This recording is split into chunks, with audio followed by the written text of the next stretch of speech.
Narating ni Yeyan ang Xuanyang country at bumungad sa kanya ang maingay na bayan. Ayon sa salaysay ni Li Xiao kay Yeyan ang transmission arrays patungo sa Divine Kingdom, ay matatagpuan sa Imperial Capital ng Tianlu Kingdom kaya't layunin ni Yeyan na makahanap ng paraan upang mapuntahan ito. Mula sa kasalukuyang kinaroroonan na Xuanyang country kinakailangang sumakay ni Yeyan sa bangkang ulap, upang marating ang kapital ng Tianluo Kingdom. Habang naglalakad-lakad at abala sa pag-iisip narinig ni Yeyan ang mayabang na tinig ng isang lalaki, habang paparating itong sakay ng isang kabayo at pinapatabi ang mga tao sa daanan. Agara namang nagtakbuhan ang mga tao kasabay ng takot na mukha, dahil anila'y paparating na ang tinaguriang Bully King. Mabilis ang takbo ng kabayo bagaman maraming tao sa kalsada, gaya na lang ng isang matandang hirap na sa paglakad upang pumatabi.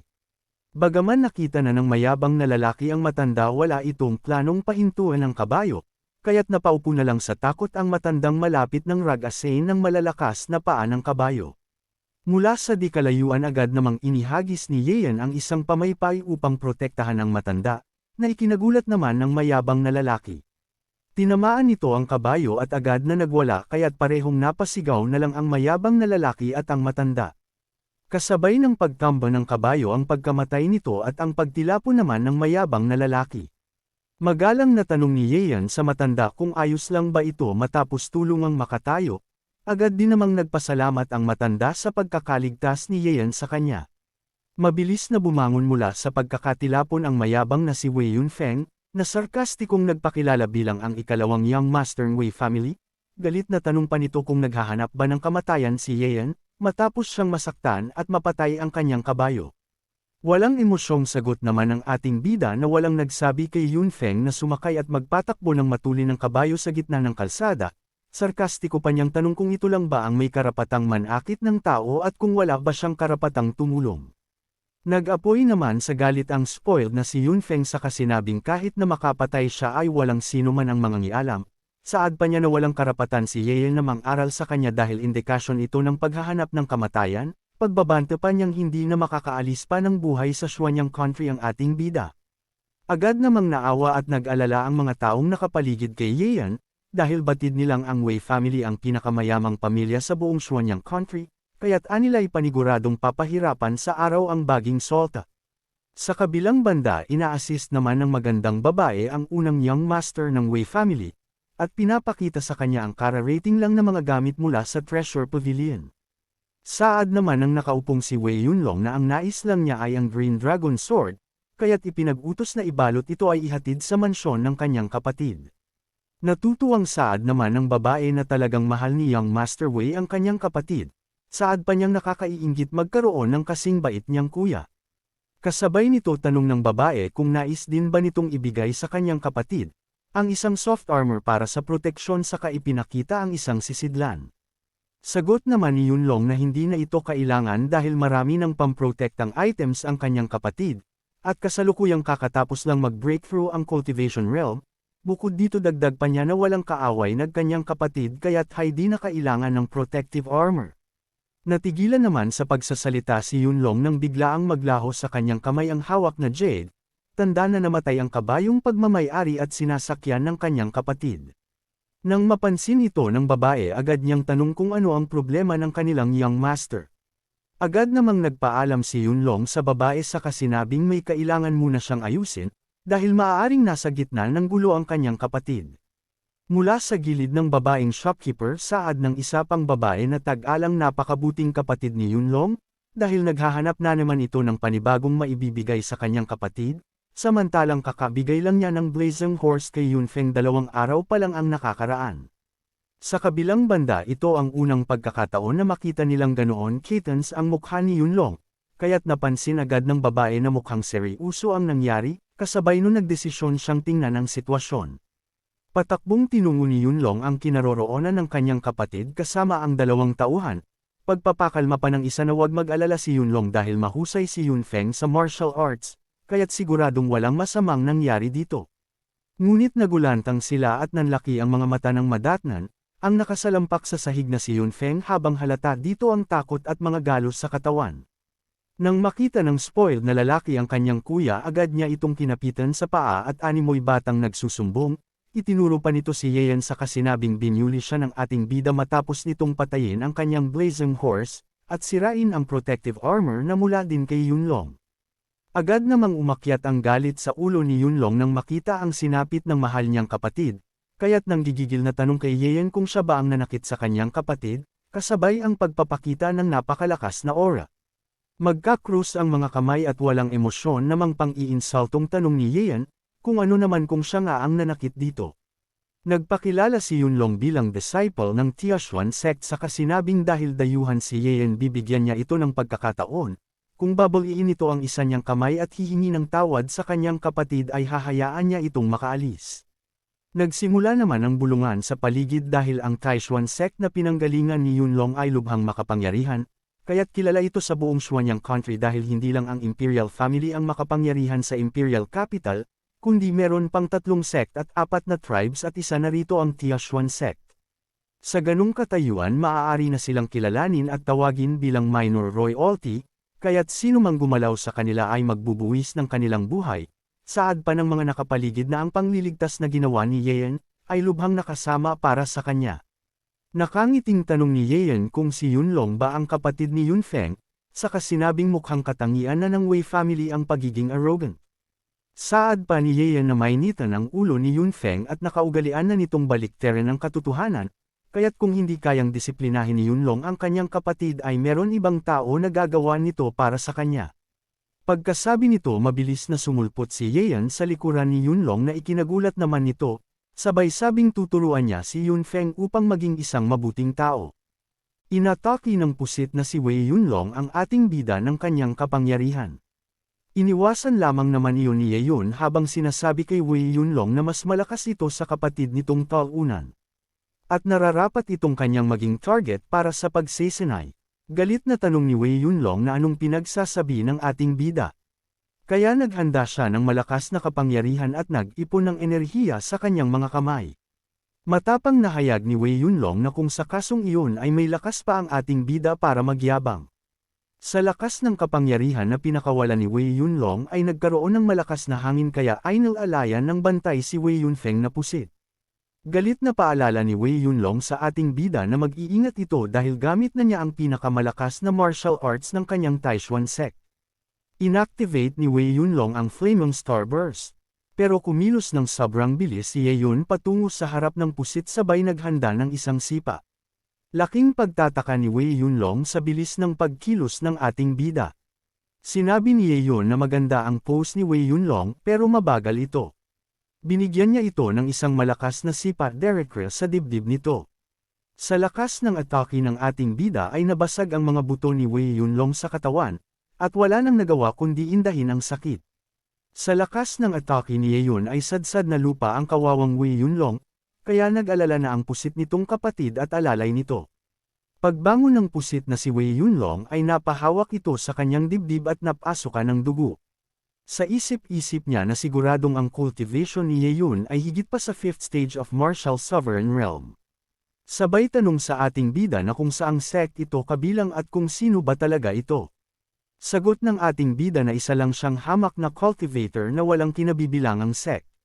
Naglabas ng kapangyarihan sa kamay ang ating bida at sinabi kay Wei Yunlong na bibigyan niya ito ng pagkakataon.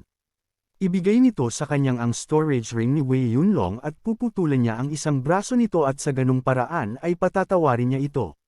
Galit na susugod si Wei Yunfeng sa ating bida habang sinasabi na sino ito para putulin ang isang braso ng isang miyembro ng Wei family. Dagdag pa na napaka-arrogant ng ating bida at kung hindi nito alam kung saang sect kabilang ang kanyang kapatid. Pinigilan naman ni Wei Yunlong ang pusit niyang kapatid at sinabi na umatras ito.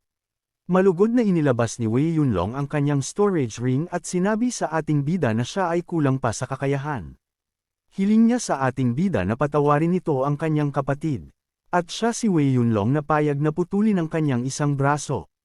Di naman pumayag si Wei Yunfeng at tanong sa kanyang kapatid na kung anong pinagsasabi nito. Dagdag pa nito na may pamilya sila at Tianshuan sect na tutulong na kanila. Sigaw ni Wei Yunlong sa kanyang pusit na kapatid na wala itong nalalaman.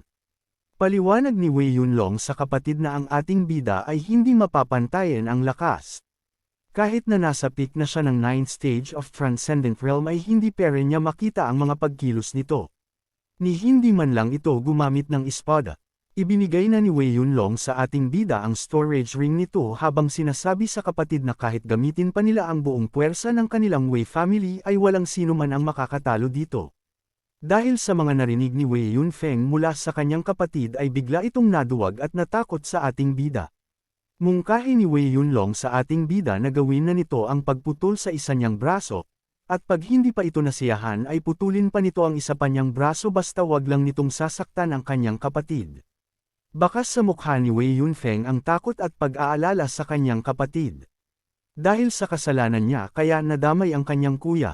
Umiiyak na lumuhad si Wei Yunfeng sa harap ni Ye Yun at nagmamakaawa na patawarin nito ang buhay ng kanyang kapatid dahil inaamin niya na nagkamali talaga siya. Dagdag pa na buhay na lang niya ang kunin ng ating bida basta palayain lang nito ang kanyang kapatid. Hindi naman nakinig ang ating bida at kumilos siya ng mabilis sabay pinutol ang braso ni Wei Yunlong at tuluyang tumilapon sa lupa ang putol na braso.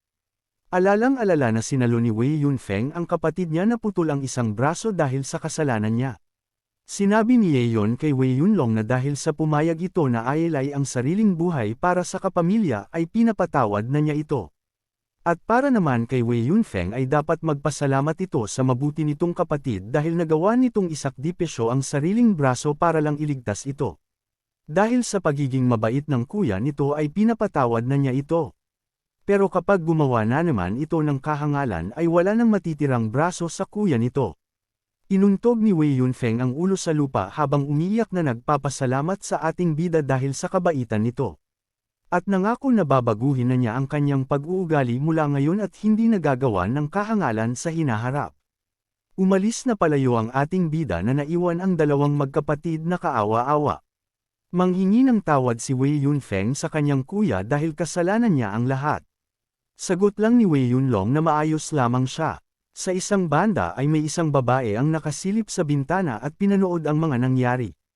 Sinabi ng sexy na babae sa kasama nito na parang may kakaiba sa ating bida, sabay utos na ipaalam agad nito sa kanilang master ang nangyari.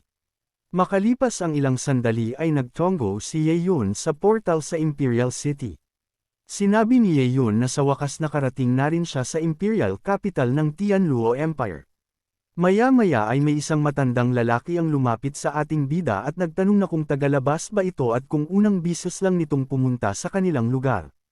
Nag-alok pa ang matandang lalaki ng mga impormasyon tungkol sa Imperial Capital. At ang kabayaran lang ay 20 Spirit Stone. Binigyan ni Ye Yun ang matanda ng madaming pera kaya tuwang-tuwa ang matandang lalaki.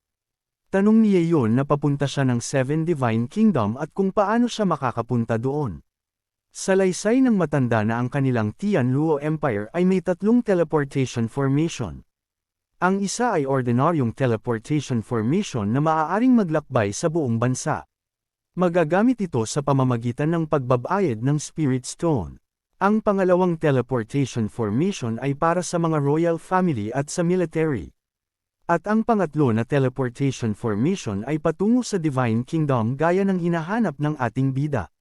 Nasiyahan si Ye Yun kaya binigyan pa niya ang matanda ng 40 Spirit Stone at sinabi na dalahin siya sa teleportation formation. Tuwang sinalo ng matanda ang Spirit Stone at sinabi sa ating bida na wag itong magmadali at patapusin muna siyang magsalita nito. Sinabi pa ng matanda na ang pangatlong teleportation formation na patungo sa Divine Kingdom ay nagbubukas lang kada kalahating taon. At mayroon na lang na 3 araw para magbukas na ulit ito. Ang 9 Divine Kingdom na umiiral na masangat sa maraming imperyo ay mahigpit na sinusuri ang mga tao na nais pumasok sa kanilang Divine Kingdom. Hindi ang mga ito nagpapapasok kung hindi pabor sa kanilang Divine Kingdom. Hindi lang pagkakakilanlan at background ang sinusuri ng mga ito, kundi pati na rin ang mga kagamitan at mga bagay na pangdepensa. Sa isip-isip ng ating bida na ang kanyang mga kagamitan ay maaari niyang itago sa kanyang system para hindi makita sa pagsusuri. Pero ang kinakatakot niya ay ang kasalukuyan niyang kalagayan, sa kamay ng mga sect na huhuli sa kanya, pag nagkataon ay isang malaking gulo iyon. Bulong ng matanda na ang mga patakaran ng teleportation formation ay maaaring baliin at maaaring makapasok sa pamamagitan ng strong family background o sect na tutulong sa pagpasok nito. Mungkahi pa ng matanda na kung gusto ni Yeon makapasok sa Divine Kingdom ng madali ay kailangan nitong humanap ng isang tao na may malakas na background. Ilang sandali lang ay may isang babae na dumating at sinabi sa ating bida na ang kanilang treasure pavilion ay papayagan ang ating bida na makapasok ng lever sa Divine Kingdom gamit ang teleportation formation. Sabay tanong ng sexy na babae na kung ang ating bida ay si Yeon, ang kanilang master ay nag-iintay dito sa matagal na panahon. Makalipas ang ilang sandali ay isinama ng babae si Yeon sa treasure pavilion at pinatuloy sa isang kwarto. Lumabas ang babaeng sexy at sinabi sa ating bida na darating na rin ang kanilang master. Naiwan si Yeon sa lamesa na kumakain ng madaming pagkain. Sa isip ng ating bida na ang master ng treasure pavilion ay masyadong misteryoso at hindi niya alam kung ano ang binabalak nito. Sa isang iglap sa likod ni Yeon ay may umatake ng napakaraming tinak. Nang akmang tatama na kay Yeon ay agad siyang naglabas ng shield na sumangga sa mga tinak habang kalmado lang na yumiinom ng tsa. Nang ibinaba ni Yeon ang tasa ay siyang pagbagsak din ng mga tinak. Sa kanyang harapan ay may babaeng pumalpak dahil sa pagkamangha sa bilis ng reaksyon ng ating bida. Pumasok si Jiang Yu, ang master ng treasure pavilion. Sinabi nito sa ating bida na ito ang kaunahang tao na hindi nasaktan matapos atakihin ang kanilang treasure pavilion top concealed weapon rainstorm needles. Tanong ni Yeon sa babae na kung nakita na ba siya nito. Sagot ni Jiang Yu na hindi lang nagbibinta ng mga exotic items ang kanilang treasure pavilion pero kaya din nilang umupa ng mga intelligent sa buong mundo. Kaya napakadali lamang sa kanila na malaman ang background ng ating bida. Paliwanag ni Jiang Yu na wala siyang pakialam sa pagpasok ni Yeon sa Divine Kingdom. At gusto lang niyang ipaalam sa ating bida ang status ng kanilang treasure pavilion. Ang kanilang treasure pavilion ay sapat para labanan ang 3 sect at ang 4 na malalaking pamilya. Kahit pa ang royal family ng imperial capital. At isa pa napakadali lamang para sa kanya ang tulungan si Yeon para makapasok sa teleportation formation papuntang Divine Kingdom. Walang sino man ang makakapidyo kay Yeon sa pagpasok doon basta papayag ito sa isang kasunduan. Tanong ni Yeon na kung anong klaseng kasunduan. Sinabi ni Jiang Yu na tulungan siya ni Yeon na dalahin ang storage ring sa Divine Kingdom at ibigay sa isang tao. Tugon ni Yeon na paano naman kung tumanggi siya. Tumalikod si Jiang Yu at sinabi sa ating bida na malaya itong makakaalis at humanap ng taong tutulong dito para makapasok ng madali sa Divine Kingdom. Pero ang teleportation formation ay magbabukas lang matapos ang 3 araw. At kapag hindi nakahanap si Yeon ng tutulong dito para makapasok ay mag-aantay ulit ito ng 6 na buwan sa pagbabukas muli ng teleportation formation. At nagtataka siya kung may mahahanap pa si Yeon ng tao na tutulong dito na makapasok sa Divine Kingdom. Dahil sa mga narinig ay agad kinuha ni Yeon ang storage ring at pumayag sa kasunduan ni Jiang Yu. Dahil tapos na ang usapan ay nagpasalamat na si Jiang Yu sa ating bida at sinabi na magsaya ito sa pagkain. Pero laking gulat ng babae matapos may lumampas na atake sa kanyang harapan at dumuplis sa kanyang buhok. Pinagpawisan siya matapos makita ang 3 chopstick na tumusok sa haligi na atake ni Yeon. Seryosong paalala ni Yeon sa treasure pavilion na kapag tinangka ulit nito na mag-imbestiga sa kanya ay hindi lang buhok nito ang kanyang papatamaan. Sumangayon naman ang babae. Matapos noon ay pinaalis na ni Yeon si Jiang Yu. Makalipas ang 30 minuto ay umalis na si Yeon at sinabi sa Treasure Pavilion Master na wag na siya nitong hanapin pa at mananatili na lang siya sa kanyang tutuluyan bago sumapit ang 3 araw. Malungkot na pumayag ang babae sa gusto ng ating bida. Tanong ng matanda sa Treasure Pavilion Master na kung hindi ba magiging mahirap para kay Yeon na dalahin ang storage ring. Dahil ang cultivation nito ay napakababa at nasa 5th stage of martial sovereign realm pa lang. Sagot ni Jiang Yu na wala na siyang iba pang paraan na magagawa. Ang Sacred Land ay alam ang mga bagay-bagay. Kapag tumapak siyang muli sa Divine Kingdom ay malalaman agad iyon ng Sacred Land. Pero wag mag-alala ang kanyang Uncle Lei dahil si Yeon ay isang tao na may kakayanan. Kahit na nasa 5th stage martial sovereign realm pa lang ito ay nagawa nitong talunin ang magkapatid na Wei Yunlong at Wei Yunfeng na nasa 9th stage of martial sovereign realm. Ibig sabihin lang nun ay hindi isang simpleng tao si Yeon. Tugon ng matandang lalaki na kung ganun ay sana magtagumpay si Yeon sa lakad nito. Dagdag pa na sobrang nagtrabaho ng husto si Jang Yu nitong taon. Sa isang banda ay tahimik lang si Yeon na iniisip na malapit na siyang makapasok sa Divine Kingdom.